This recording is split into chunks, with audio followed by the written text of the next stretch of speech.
আসসালামু আলাইকুম ওয়া রাহমাতুল্লাহি ওয়া বারাকাতুহু নাহমাদুহু ওয়া নুসাল্লি আলা রাসূলিহিল কারীম আম্মা বাদ। আমার প্রিয় ভাইরা, পর্দার অন্তরালের মা ও বোনেরা, আজকে আপনাদের খেদমতে পবিত্র কোরআনুল কারীমের 13 পারা সূরা ইউসুফ এর 80 নং আয়াত থেকে 82 নং আয়াত পর্যন্ত সংক্ষিপ্ত আলোচনা করব ইনশাআল্লাহ। আপনারা যারা আমার সংক্ষিপ্ত আলোচনা শ্রবণ করতেছেন তাদের মধ্যে থেকে অনেকে অবগত রয়েছেন গত পর্বে যে আলোচনা ছিল বনি আমিনকে যখন অপরাধী হিসাবে রাজমহলে বন্দী করল, তখন ইউসুফ আলাইহিস সালামের বৈমাত্র ভাইয়েরা তারা অনেক চিন্তায় পড়ে গেলেন এবং বাদশার কাছে অনুরোধ করলেন, আবেদন জানালেন যে হে আজিজে মিশর, বনি আমিন হয়েছে আমাদের সবচাইতে ছোট ভাই, তার এক বৃদ্ধা পিতা রয়েছেন, কাজী আমরা যদি তাকে না নিয়ে যাই তিনি তার বিচ্ছেদ সহ্য করতে পারবেন না, এমনকি তার মৃত্যু হওয়ারও আশঙ্কাজনক রয়েছে। কাজী আপনি তার পরিবর্তে আমাদের একজনকে রেখে দিন। আজিজ মিশর বললেন যে না, তা হতে পারে না, যিনি অপরাধ করেছেন তিনি সাজা ভোগ করবেন, চুরি করেছে একজন আর সাজা পাবে অন্যজন, এটা হতে পারে না, এটা আমরা করতে গেলে তো অবিচার করা হবে এবং আমরা জালেমদের ভিতরে গণ্য হব। কাজী যিনি চুরি করেছেন তিনি গোলাম হিসাবে রাজ দরবারে থাকবেন। যখন ইউসুফ আলাইহিস সালামের বৈমাত্র ভাইয়েরা নিরুপায় হলো, অর্থাৎ বনি আমিনকে মুক্ত করতে পারলেন না, তখন ইউসুফ আলাইহিস সালামের বৈমাত্র ভাইয়েরা কঠিন চিন্তায় পড়ে গেল তার পিতার কাছে গিয়ে কি জবাব দিবেন। আমার প্রিয় ভাইরা, পর্দার অন্তরালের মা ও বোনেরা, আপনারা অবগত আছেন যখন বনি আমিনকে নিয়ে আসার জন্য পিতার কাছে তার ভাইয়েরা গিয়েছিল, তখন হযরত ইয়াকুব আলাইহিস সালাম বলেছিলেন যে আমি কি তোমাদেরকে বিশ্বাস করব যেমনি ভাবে ইতিপূর্বে ইউসুফের ব্যাপারে বিশ্বাস করেছিলাম? হ্যাঁ, তোমরা যদি আল্লাহর নামে এই অঙ্গীকার করো, এই প্রতিজ্ঞা করো যে তোমরা বনি আমিনকে আমার কাছে ফেরত দেবে, আমার কাছে ফিরিয়ে আনবে, তাহলে হয়তো পাঠাতে পারি। তখন তারা অঙ্গীকার করল। সেই অঙ্গীকার করার কারণে হযরত ইয়াকুব আলাইহিস সালাম বনি আমিনকে পাঠিয়ে দিলেন। কিন্তু এখন তো বনি আমিন রাজ দরবারে বন্দী হয়ে গেলেন গোলাম হিসাবে, কাজেই এখন এখান থেকে তো যাওয়ার কোনো পরিবেশ নাই। এখন পিতার কাছে গিয়ে কি জবাব দিবেন?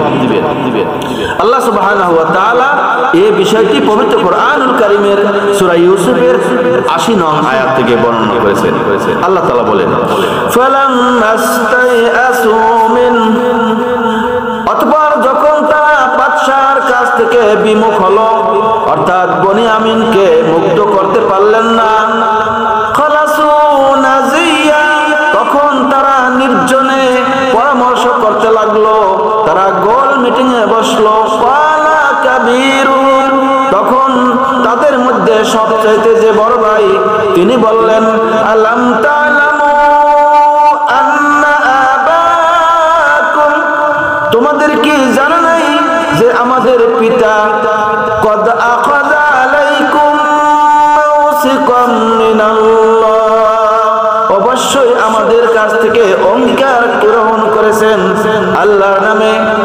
আমরা প্রত্যেকে অঙ্গীকার করেছিলাম বনি আমিনকে তার কাছে ফেরত নিয়ে যাব, কিন্তু এখন তো সে রাজ দরবারে গোলাম হিসাবে বন্দী হয়েছে, কাজে এখান থেকে তো বের হওয়ার মতো কোনো পরিবেশ নাই, বাবার কাছে গিয়ে কি জবাব দিব?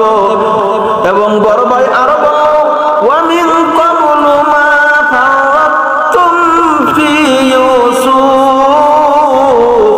ইতিপূর্বে তোমরা ইউসুফ আলাইহিস সালামের ব্যাপারে অন্যায় করেছিলে, অর্থাৎ ইউসুফ আলাইহিস সালামের উপরে যে আমরা অভিযোগ নিয়েছিলাম সেটা আমাদের করা ঠিক হয়নি, আবার এখন বনি আমিনকে অঙ্গীকার করে নিয়ে আসলাম কিন্তু তাকেও আবার বন্দী করা হলো, কাজী আমি আমার পিতার কাছে গিয়ে কি জবাব দিব? হে আমার ভাইরা, আমার মত আমি তোমাদেরকে জানাচ্ছি, ফালান আবরাহাল আরদ, আমি এই জমিন থেকে ত্যাগ করব না, আমি এই মিশর শহর থেকে কেনানের উদ্দেশ্যে যাব না, হাত্তা যতক্ষণ পর্যন্ত ইয়াজানা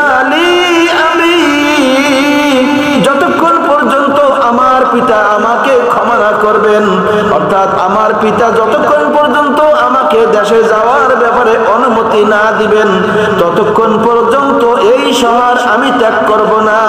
আও ইয়াহকুমাল্লাহু লি, অথবা আল্লাহ রাব্বুল আলামিন যদি আমার উপরে কোনো ফয়সালা করেন, ওয়া হুয়া খায়রুল হাকিমিন, আর তিনি হয়েছেন উত্তম সমাধানকারী।